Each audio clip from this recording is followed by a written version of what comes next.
this is where, again, I'm going to repeat, but an amazing platform like Successeve is going to help you, right? Because you'll be able to segment, you'll be able to understand who it is for product-led growth and who is for sales-led growth. So let's say that you have a freemium, you have a free trial, right? And you're able to suddenly put your ICP in Successeve, you're able to segment them. And then on the XY chart, if I'm not mistaken, right now on the platform, you're able to see, oh, these are big potentials, they're big fishes, right? And these big fishes, okay, they came on their own. They came with our product-led strategy, right? They found the platform, they found it on Google, they found the documentation, they've been trying it, and they're gone. They're not active anymore, right?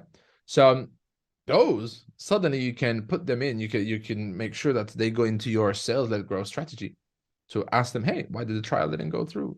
You know, can I help you on a personalized demo? Because you didn't have that chance to do that before, right? But also the segment that you found out that is not up for your sales-led growth is on your product-led growth, right? And they still didn't convert.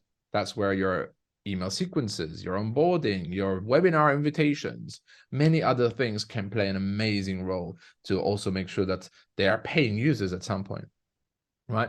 So this is why I think analytics platforms like Successeve is what's going to differentiate the game for you, is to understand, start segmenting, and don't think every user is the same.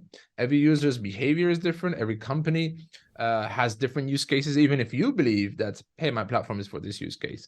Different personas will use it differently. So this is something that you have to be able to understand, right? So that it fits the customer at hand and not just all customers. And then you're also be able to understand if they can adopt the product from a segment, from a product-led segment, or can you also help them with human approach, with a concierge service, if you want to call it, on the sales-led growth, to make sure that you're maybe customizing things for them, right? If you do have that potential.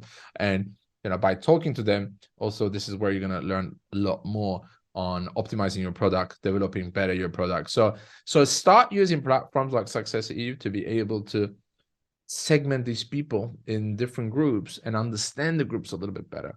You know, don't go just for, okay, we have these two personas and that's it. There are so many different segments, different use cases, different frequencies of usage. I've seen this a lot. You know, a lot of companies are going for daily active users, but hey, your product is for weekly reporting. So why you're thinking for daily active users? Look for weekly active users. And these are the type of platforms, again, that is going to really help you make these decisions so that you can have a better growth strategy, even if it's product-led or sales-led growth. We're all here to grow.